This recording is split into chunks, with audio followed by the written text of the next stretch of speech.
세상에 공짜는 없습니다. 지금 우리가 마주한 국제정세는 그 어느 때보다 차갑고 계산적입니다. 트럼프가 다시 백악관의 주인이 된 이후로 전 세계는 거대한 전당포가 되어버린 듯한 느낌마저 듭니다. 그는 모든 것에 가격표를 붙이고 있습니다. 작게는 이민자들의 비자 한 장부터 크게는 북극해의 거대한 섬인 그린란드까지 예외는 없습니다. 이것은 단순한 정치적 수사가 아니라 우리가 살아가는 시대에 생존 법칙이 통째로 재편되고 있다는 강력한 신호입니다. 변화의 속도를 따라잡지 못하면 당신의 자산과 안전은 순식간에 위험에 처할 수 있습니다. 오늘 우리가 다룰 이야기들은 단순히 먼 나라의 뉴스 조각들이 아닙니다. 미국이 75개국에 대해 비자 발급을 전격 중단하고 이란을 향해 스텔스 폭격기를 띄우는 이 모든 행위는 하나의 거대한 설계도 아래에 있습니다. 과거의 관대한 지원이나 모호한 동맹 관계는 이제 역사의 뒤안길로 사라졌습니다. 이제는 철저하게 실익을 따지고 비용을 청구하는 냉혹한 비즈니스의 시대가 도래했습니다. 만약 당신이 이 새로운 게임의 규칙을 제대로 이해하지 못한다면 당신은 그저 누군가의 이익을 위해 희생되는 체스판의 말에 불과할 것입니다. 오늘 이 시간에는 트럼프가 설계하고 있는 제국 미국의 재건 계획을 깊숙이 파헤쳐 보겠습니다. 그가 왜 700조 원이라는 천문학적인 돈을 들여 땅을 사려 하는지, 그리고 왜 엔비디아의 최첨단 칩을 중국에 팔도록 허용했는지, 그 이면에 날카로운 계산을 분석해드립니다. 지금 이 순간에도 권력의 중심부에서는 소리 없는 전쟁이 벌어지고 있습니다. 우리는 지금 그 거대한 폭풍의 한가운데에 서 있습니다. 진실을 외면하는 대가는 상상 이상으로 혹독할 것이며 오직 준비된 자만이 이 혼돈 속에서 자신의 자리를 지킬 수 있습니다. 이제 본격적으로 시작합니다. 트럼프가 선포한 새로운 질서 속에서 당신이 반드시 알아야 할 생존의 전략을 지금 바로 공개합니다. 트럼프 행정부의 메시지는 명확합니다. 미국은 더 이상 자선단체가 아닙니다. 자국민의 혈세가 외지인의 복지로 흘러들어가는 구멍을 원천 봉쇄하겠다는 의지를 이번 비자 발급 중단 조치로 확실히 보여주었습니다. 러시아와 브라질, 그리고 태국을 포함한 75개국이 이번 명단에 이름을 올렸습니다. 이 국가들에서 오는 이민자들이 미국의 복지 시스템에 과도하게 의존하고 있다는 것이 백악관의 판단입니다. 단순히 입국을 막는 것이 아니라 미국 사회에 가시적인 이익을 가져다 주지 못하는 존재들에 대해 철저히 경제적 폐출 명령을 내린 셈입니다. 공적 부조라는 개념을 우리는 눈여겨보아야 합니다. 그동안 영주권자들이 푸드스탬프나 메디케이드 같은 복지 혜택을 받기 위해 5년을 기다려야 했던 규정은 그나마 관대했던 시절의 이야기입니다. 이제는 입국 단계에서부터 당신이 미국의 경제에 짐이 될 것인지 아니면 보탬이 될 것인지를 현미경으로 들여다보듯 검증하겠다는 것입니다. 이러한 흐름은 비단 미국만의 문제가 아닙니다. 우리가 살고 있는 한국의 사례만 봐도 변화의 바람은 이미 시작되었습니다.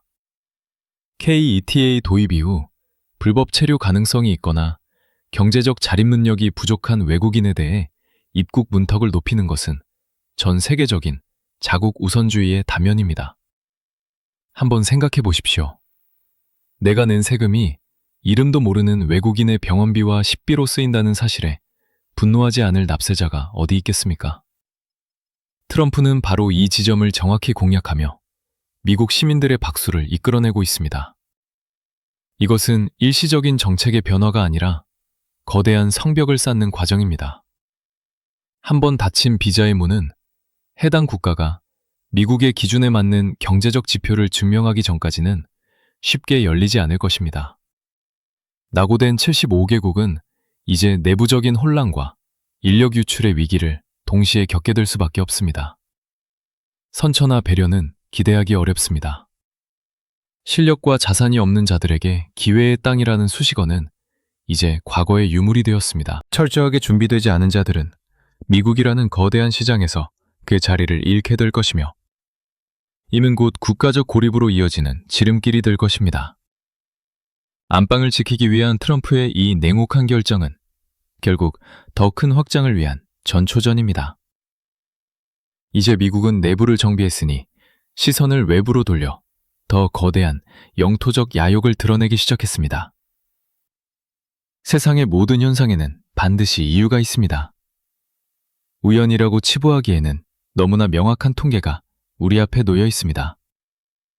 세계 최대 재보험사인 위넨 재보험의 연례보고서를 들여다보면 트럼프와 바이든 두 대통령의 재임 기간 동안 발생한 전 세계 천재지변 피해 규모에서 기이할 정도의 차이가 발견됩니다. 트럼프 일기 시절인 2017년부터 2020년까지의 기록을 보십시오. 전반적으로 피해 규모는 낮거나 중간 수준에 머물렀습니다. 2018년과 2019년에는 각각 1,600억 달러 수준으로 지난 10년 중 가장 낮은 수치를 기록했으며 이는 강력한 예산 통제와 효율적인 인프라 관리가 재난 대응 시스템에 미친 긍정적인 영향이라 해석할 수 있습니다. 반면 바이든 행정부로 넘어오면서 상황은 급격히 악화되었습니다. 4년 연속으로 피해액은 고공행진을 이어갔습니다. 2024년에는 무려 3,200억 달러라는 기록적인 수치를 경신하며 전 세계 경제를 위협했고 기후위기라는 모호한 핑계 뒤에 숨은 행정력의 부재와 느슨한 재난복지 예산 집행이 얼마나 큰 기회비용을 초래하는지 여실히 증명되었습니다. 놀랍게도 트럼프가 백악관으로 복귀한 2025년의 수치는 다시 하락세로 돌아섰습니다. 피해액은 2,240억 달러로 급감하며 바이든 시절의 악몽 같은 지출을 끝냈습니다. 이를 단순히 운이 좋았다고 말하는 사람들은 통계의 이면을 보지 못하는 것입니다. 트럼프 특유의 실용주의적 인프라 재건과 재난구조 비용에 대한 투명하고 엄격한 책임 추궁이 시스템 전체에 긴장감을 불어넣었기 때문입니다. 결국 국가의 경영자가 누구냐에 따라 하늘의 재앙마저 그 피해의 크기가 달라집니다. 불필요한 낭비를 줄이고 예산의 효율을 극대화하는 것은 단순히 돈을 아끼는 차원을 넘어 국가의 생존력을 높이는 핵심 전략입니다. 돈을 아끼는 법을 아는 자만이 진정으로 돈을 써야 할 곳을 결정할 수 있습니다. 이렇게 축적된 미국의 막대한 자본력은 이제 단순한 방어를 넘어 새로운 영토를 확장하는 대담한 야욕의 종잣돈이 될 준비를 마쳤습니다. 영토는 한번 기회를 놓치면 다시는 손에 넣을 수 없는 유한한 자산입니다. 우리는 1867년 미국이 러시아로부터 알래스카를 단돈 720만 달러에 사들였을 때를 되돌아볼 필요가 있습니다. 당시 미국 언론은 이를 세워대의 바보짓이라 조롱했지만 오늘날 알래스카가 뿜어내는 머니와 전략적 가치는 지불했던 금액의 수만 배를 넘어섰으며 트럼프는 지금 그린란드를 통해 제2의 알래스카 기적을 설계하고 있습니다. 마르코 루비오 국무장관에게 직접 지침을 내려 그린란드 매입을 최우선 국정과제로 삼은 것은 결코 단순한 정치적 유의가 아닙니다. 그린란드는 북극해를 장악할 수 있는 유일한 열쇠이자 미국의 안보를 책임질 거대한 전략적 완충지대입니다. 러시아가 북극권에 군사기지를 증설하고 중국이 극지 실크로드를 표방하며 세력을 확장하는 상황에서 미국에게 그린란드는 선택이 아닌 생존의 문제입니다. 덴마크와 그린란드 자치정부는 영토를 팔 수 없다고 완강히 버티고 있지만 트럼프는 서두르지 않습니다. 그는 이미 덴마크가 나토의 보호 아래 있으면서도 안보 비용을 충분히 지불하지 않는다는 약점을 정확히 파고들고 있습니다. 방어 비용을 새롭게 청구하거나 경제적 압박을 가하는 방식으로 상대의 숨통을 조여 결국 매각 협상 테이블로 끌어내겠다는 것이 그의 전형적인 협상 전술입니다. 비판론자들은 700조 원이 미국 국방 예산의 절반을 차지하는 과도한 지출이라며 공격합니다. 그러나 트럼프의 시각은 철저하게 비즈니스적이며 장기적인 수익률에 고정되어 있습니다. 매년 수조 달러를 해외 주둔 미군 유지비로 쏟아붓는 것보다 확실한 전략적 요충지를 미국 영토로 편입시키는 것이 비용 측면에서 훨씬 이익이라는 판단입니다. 그린란드를 확보하면 미국은 북극해의 막대한 자원 채굴권과 항로 통제권을 독점하게 될 것입니다. 이는 미래 에너지 전쟁에서 절대 우위를 점하는 결과로 이어지며 중국의 북극 진출 야욕을 원천 차단하는 거대한 방벽이 될 것입니다. 안보를 위해 돈을 쓰는 것이 아니라 돈을 써서 영구적인 안보를 사는 것. 이것이 트럼프가 그리는 거대한 밑그림의 핵심입니다. 지도를 바꾸는 이 장대한 계획은 지금 이 순간에도 워싱턴의 비밀스러운 회의실에서 구체화되고 있습니다.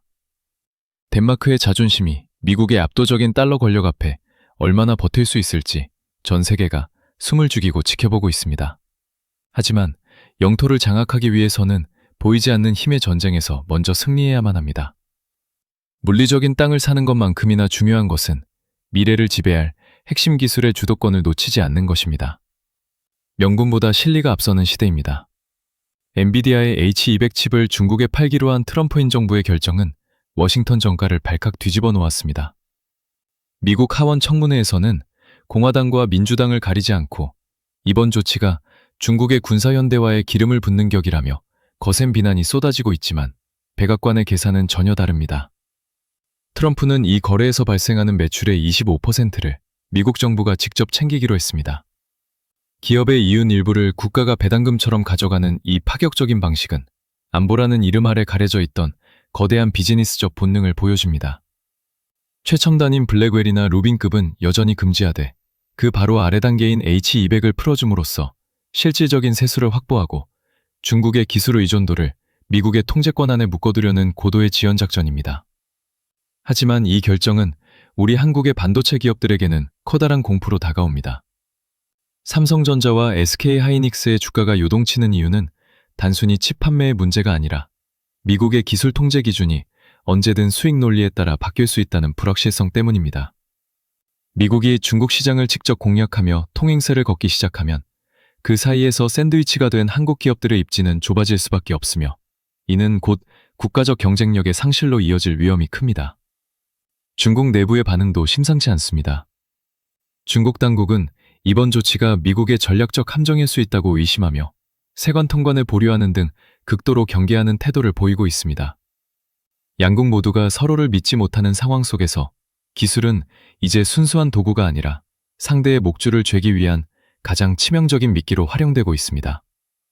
결국 트럼프에게 반도체는 지켜야 할 가치가 아니라 더 좋은 조건을 끌어내기 위한 협상 카드에 불과합니다. 이러한 실용주의적 태도는 동맹국들에게 보내는 강력한 경고이자 동시에 자신들이 주도하는 판을 따르라는 무언의 압박입니다. 기술의 패권이 흔들리면 안보의 구멍도 커지기 마련입니다. 미국 내부의 갈등이 깊어지는 사이 우방이라 믿었던 곳의 심장부에서도 예상치 못한 균열이 포착되기 시작했습니다. 동맹의 신뢰가 무너지는 것은 순식간입니다. 영국 런던 한복판에서 벌어지고 있는 일은 충격적입니다. 영국 정부가 중국의 거대 대사관 건설을 승인하면서 서방 최고의 정보 공유 체계인 파이브 아이즈의 안보망에 치명적인 구멍이 뚫렸다는 비판이 거세게 일고 있습니다. 로열 민트 부지에 들어설 이 대사관은 단순한 외교 건물이 아닙니다. 공개된 설계 도면에 따르면 지표면 아래에만 200개가 넘는 비밀 지하방이 촘촘하게 설계되어 있습니다. 이 공간들은 런던 시티와 카나리 워프를 잇는 핵심 광 케이블 전송망 바로 옆에 위치하고 있어 사실상 서방의 데이터 심장부에 도청장치를 꽂는 것과 다름없습니다. 미국 백악관은 이를 심각한 안보 위협으로 규정하고 강력한 경고를 보냈습니다. 하지만 키어 스타머 영국 총리는 중국과의 정상회담을 앞두고 경제적 실익을 챙기기 위해 우방국들의 우려를 외면하고 있습니다. 자국 내에서도 공당 의원들이 안보 주권을 팔아넘기는 행위라며 맹비난을 쏟아내고 있지만 정권의 눈앞에 놓인 경제적 대가는 너무나 달콤해 보입니다. 지하 공간에 설치될 대규모 환기 시스템과 열 배출 장치는 이곳이 단순한 창고가 아님을 증명합니다. 수많은 서버와 고성능 도감청 장비가 24시간 가동되며 영미연합의 기밀 정보를 빨아들이는 거대한 진공청소기 역할을 하게 될 것입니다. 이는 단순한 외교적 마찰을 넘어 동맹국 간의 정보 자산을 심각하게 훼손하는 명백한 적대행위나 마찬가지입니다. 영국이 스스로 안보 빗장을 열어준 대가는 혹독할 것입니다. 한번 설치된 도감청 인프라는 제거하기 불가능에 가까우며 이는 향후 수십 년간 서방 정보 공동체의 최대 취약점이 될 수밖에 없습니다. 동맹의 배신은 내부로부터 시작됩니다. 하지만 서방의 결속이 흔들리는 사이 미국을 위협하던 신흥 세력들의 연합도 예상치 못한 곳에서 스스로 붕괴하고 있습니다. 평화라는 이름이 무색해지는 순간입니다. 남아프리카 공화국 케이프타운에서 열린 평화의 의지 2026 해상합동훈련은 브릭스가 가진 치명적인 한계를 전 세계에 폭로하고 말았습니다. 중국이 주도하고 러시아와 이란이 가세한 이 거대한 군사적 결속은 시작도 하기 전에 외교적 참사로 번지며 주최국인 남아공을 곤혹스럽게 만들었습니다. 이란은 이번 훈련을 위해 최신함인 알보르즈함과 대형 보급함들을 파견하며 서방에 맞선 무력 시위를 준비했습니다. 하지만 훈련이 바다로 나가기 직전 남아공 정부는 돌연 이란 측의 직접 참여를 취소하고 참관국 자격으로만 남을 것을 요구했습니다. 화려한 군사행진까지 마쳤던 이란 해군으로서는 뒤통수를 제대로 맞은 셈이며 이는 동맹이라는 이름 뒤에 숨겨진 차가운 이해관계의 민낯을 보여주는 사건입니다. 남아공의 이 갑작스러운 변심 뒤에는 미국의 강력한 채찍이 있었습니다. 아프리카 성장기회법이라 불리는 아고아 법안의 갱신을 앞두고 미국 시장에 대한 수출 특혜를 잃을까 두려웠던 남아공 정부가 결국 미국의 눈치를 보며 이란을 내친 것입니다. 대통령의 승인도 없이 독단적으로 이란을 초청했던 남아공 군사 수뇌부의 실책은 국내 정치권의 비난으로 번졌고 이는 브릭스가 군사적 결속력을 갖춘 단일 대우가 아니라는 사실을 명확히 증명했습니다. 평화의 의지라는 훈련 이름과는 정반대로 참여국들의 이력은 갈등과 탄압으로 얼룩져 있습니다. 이란 내부의 유혈 진압과 러시아의 전쟁 수행, 그리고 중국의 패권주의가 뒤섞인 이 연합체는 애초에 진정한 평화를 논할 자격조차 없었습니다. 결국 경제적 이익 앞에 동맹의 의리는 종이장처럼 얇아졌고 브릭스는 그저 이해관계가 맞을 때만 뭉치는 모래성임이 드러났습니다. 강대국들의 틈바구니에서 살아남기 위한 약소국들의 몸부림은 때로는 비굴하기까지 합니다. 하지만 이런 외교적 눈치 싸움이 벌어지는 사이 미국은 말이 아닌 실력으로 상대를 압도하기 위해 가장 강력한 칼날을 꺼내들었습니다. 인도양의 고요한 섬 디에고 가르시아에 거대한 그림자가 내려앉았습니다. 미국의 전략자산 중에서도 가장 치명적인 빚으로 불리는 B2 스피리스테스 폭격기 6대가 이곳에 전진 배치되었습니다. 이것은 단순한 무력 시위가 아니라 이란의 심장부를 도려내겠다는 백악관의 최종 승인이 떨어졌음을 의미하는 명백한 신호입니다. 미국은 더 이상 경고하지 않습니다. 행동으로 증명할 뿐입니다. 지난 6개월 전 밤의 망치 작전이 이란의 핵시설을 초토화시켰던 것처럼 이번에 배치된 폭격기들은 지하 수백 미터 깊숙이 숨겨진 테헤란의 마지막 보루마저 뚫어버릴 준비를 마쳤습니다. 이란이 자랑하는 지하 요새와 벙커들은 이제 무용지물에 불과합니다. B2에 탑재된 초강력 벙커버스터는 산맥 전체를 관통하여 내부를 녹여버리는 가공할 파괴력을 지니고 있습니다. 최근 이란이 카이바르셰칸 미사일을 시험하며 허세를 부렸지만 보이지 않는 곳에서 접근하는 스텔스 폭격기 앞에서는 그저 거대한 표적판에 지나지 않습니다. 테헤란 지도부의 비겁한 민낯은 이미 드러나기 시작했습니다. 이란 외무장관은 대외적으로 전면전을 외치고 있지만 정작 자신의 가족들은 이미 해외로 대피시켰다는 첩보가 전해지고 있습니다. 입으로는 성전을 외치면서 뒤로는 도망칠 궁리를 하는 이 위선적인 태도가 바로 현재 이란 정권이 처한 붕괴의 전조입니다. 트럼프 대통령의 전략은 철저하게 예측 불가능성에 기초합니다. 공격의 시점과 범위를 안개 속에 가둠으로써 적의 신경을 마비시키고 스스로 무너지게 만드는 고도의 심리전입니다. 이스라엘군이 최고 경계태세에 돌입하고 영국 대사관이 전격 폐쇄된 지금 테헤란의 밤은 그 어느 때보다 길고 고통스러울 것입니다. 전쟁은 이미 시작되었습니다. 방아쇠를 당기는 일만 남았을 뿐이며 이번에는 어설픈 타협이나 관용은 없을 것입니다. 미국의 칼날이 중동의 심장을 겨누는 사이 또 다른 전략적 요충지인 카리브해에서도 거대한 청소 작업이 조용히 진행되고 있습니다. 인도주의라는 이름의 가면 뒤에는 차가운 칼날이 숨겨져 있습니다. 미국이 쿠바에 300만 달러 상당의 구호물자를 보내기로 한 결정은 결코 순수한 선의가 아닙니다. 허리케인 멜리사로 초토화된 쿠바 민심을 달래는 동시에 카넬 정권의 숨통을 더욱 조이기 위한 고도의 분리통치 전략입니다. 미국 국방부와 국무부의 발표를 자세히 들여다보면 핵심이 보입니다. 구호물자가 정권의 손을 거치지 않고 직접 주민들에게 전달되도록 하겠다는 조건은 쿠바 정부의 행정력을 무력화시키겠다는 선언이나 다름없습니다. 배고픈 자에게 빵을 주되 그 공을 정권이 아닌 미국에게 돌리게 함으로써 내부로부터의 균열을 가속화하려는 계산입니다. 더 치명적인 것은 베네수엘라라는 젖줄을 끊어버린 것입니다. 트럼프는 이미 마두로를 체포하고 베네수엘라의 석유 수출권을 사실상 장악했습니다. 그동안 쿠바 사회주의를 지탱해왔던 베네수엘라의 무상 석유와 자금이 완전히 차단된 지금, 쿠바 정권은 역사상 가장 혹독한 겨울을 맞이하고 있습니다. 트럼프는 이제 자신이 베네수엘라를 운영하고 있다고 당당히 말합니다. 쿠바에게는 선택지를 던졌습니다. 미국과 새로운 협상을 맺고 생존할 것인지, 아니면 고립된 섬에서 서서히 굶어 죽을 것인지 결정하라는 최후 통첩입니다. 뒷마당의 정리는 이제 끝이 보입니다. 이제 미국의 시선은 더 높은 곳, 더 먼 곳을 향하고 있습니다. 결론. 트럼프가 재편하는 냉혹한 신세계. 우리는 오늘 트럼프가 설계하고 있는 거대한 제국의 설계도를 함께 살펴보았습니다. 이 설계도 어디에도 도덕이나 대의 명분은 존재하지 않습니다. 오직 비용과 수익, 그리고 실제적인 통제권만이 국가의 운명을 결정짓는 유일한 잣대가 되었습니다. 비자 발급을 중단해 내부를 정화하고 천재지변마저 데이터로 관리하며 그린란드라는 거대한 영토를 쇼핑리스트에 올리는 이 일련의 과정은 우리에게 엄중한 경고를 보냅니다. 세상은 이제 우리가 알던 방식대로 움직이지 않습니다. 동맹이라도 돈을 내지 않으면 버려지고 적이라도 돈이 되면 기술을 파는 이 지독한 실용주의가 새로운 국제 표준이 되었습니다. 당신이 만약 이 변화를 그저 강 건너 불구경하듯 바라만 보고 있다면 당신은 이미 도태되고 있는 것입니다.